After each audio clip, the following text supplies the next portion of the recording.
The problem is that we've been lulled into some false expectations when it comes to the actual cost of food. And so, especially over the past few years with the supply chain and climate-related issues exposing the fragility of our systems, we've begun to feel suffocated at the rising cost of food. And no doubt this is also due to the mega corporations who are blaming phantom issues and then raising prices when they don't need to for the sake of making more money. Egg prices, for example, have been infamously out of control over the past year, and the leading cause that experts point to is the bird flu.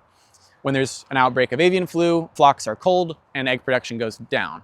And then we're into the basics of supply and demand. Of course, if supply goes down, then the cost is going to go up. But what's sketchy is that whereas you'd expect profits to stay somewhat level for the US's biggest egg producer, Cal-Maine, the reality is that their profits tripled last year.